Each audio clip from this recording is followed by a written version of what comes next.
Taste the Daily. கேரளாவில் corona தொற்று தொடர்ந்து உயர்ந்து வரும் நிலையில் கோவை மாவட்டத்தை ஒட்டிய தமிழக கேரள எல்லைப் பகுதியில் சுகாதார தடுப்பு நடவடிக்கைகள் எடுக்கப்படவில்லை. விவரங்களை செய்தியாளர் சுதீஷிடம் கேட்கலாம். சுதீஷ், அங்குள்ள கள நிலவரம் என்ன?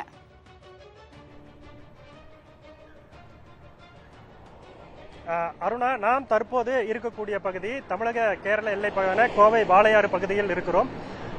கேரளாவில் தொடர்ந்து கடந்த ஒரு வாரத்துக்கு காலத்திற்கு மேலாக ஒற்றை இலக்கில் இருந்த அந்த கொரோனா பாதிப்பு என்பது 3 இலக்கில் வந்து அந்த பாதிப்பு என்பது தொடர்ந்து அதிகரித்து வருகிறது. 100க்கும் மேற்பட்டோருக்கு நாள் ஒன்றுக்கு அந்த பாதிப்பு ஏற்படுகிறது. இந்நிலையில் கேரளாவில் இருந்து அண்டை மாவட்டமான கோவைக்கு நாள்தோறும் ஆயிரக்கணக்கான வாகனங்கள் சென்று வருகிறது. பொதுமக்கள், கல்லூரிக்கு செல்லக்கூடியவர்கள், சரக்கு வாகனங்கள் என அதிகமாக வரக்கூடிய ஒரு சூழல் இருக்கிறது. தமிழக கேரள எல்லை பகுதியிலிருந்து நாம் நேரடியாக பார்க்கலாம். தொடர்ந்து கேரளாவிலிருந்து வாகனங்கள் வரக்கூடிய ஒரு சூழல் இருக்கிறது. இந்நிலையில் தடுப்பு நடவடிக்கைகளை மேற்கொள்ள கடந்த வாரம் தமிழக சுகாதாரத்துறை அமைச்சர் மா சுப்பிரமணியன் தமிழக கேரள எல்லை பகுதிகளில் தடுப்பு நடவடிக்கைகள் மேற்கொள்ளப்படும் என தெரிவித்திருந்தார். ஆனால் தற்போது வரைக்கும் அதற்கான நடவடிக்கைகள் மேற்கொள்ளப்படாதது ஒரு அதிருப்தியை ஏற்படுத்தி இருக்கிறது. ஏனென்றால் நாளொன்றுக்கு 100க்கும் மேற்பட்டோருக்கு கேரளாவில் கொரோனா தொற்று அதிகரித்து வரும் நிலையில் இங்கு தடுப்பு நடவடிக்கைகள் மேற்கொண்டால் மட்டுமே முன்னெச்சரிக்கையாக கொரோனா பாதிப்பை கோவை மாவட்டத்தில் குறைக்க முடியும் என்பது ஒரு மருத்துவ கருத்தாக இருக்கிறது. இருந்த போதிலும் கூட இந்த பகுதியில் எல்லையோர பகுதிகளில் கண்காணிப்பு மற்றும் தடுப்பு நடவடிக்கைகள் தீவிரப்படுத்தப்படவில்லை.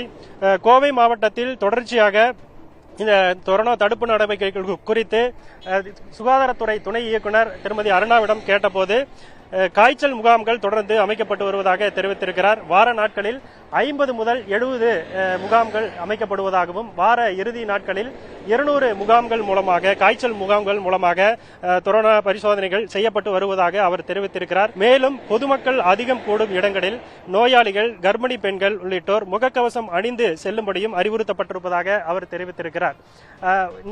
இன்றைய தேதி அளவிற்கு 6 பேருக்கு கோவை மாவட்டத்தில் கொரோனா சிகிச்சைக்காக மருத்துவமனையில் அனுமதிக்கப்பட்டு அந்த பதிவு என்பது இருக்கிறது. நாளொன்றுக்கு 1-2 என பதிவுகள் வருவதாகவும் சுகாதாரத்துறை சார்பில் தெரிவிக்கப்பட்டிருக்கிறது. ஆனால் இந்த எல்லையோர பகுதிகளில் கேரளாவில் அதிகரித்து வரும் கொரோனா தொற்று காரணமாக கோவை மாவட்டத்தின் கேரள எல்லையோர பகுதிகளில் தடுப்பு நடவடிக்கைகள் மேற்கொண்டால் மட்டுமே வரக்கூடிய காலங்களில் அந்த கொரோனா பாதிப்பு மேலே இருக்காமல் இருக்க, அதிகப்படியாக கொரோனா பாதிப்பு இல்லாமல் தடுப்பதற்கான நடவடிக்கையாக இருக்கும் என எதிர்பார்க்கப்படுகிறது. அருணா, உங்களுடைய விரிவான தகவலுக்கு நன்றி சுதீஷ்.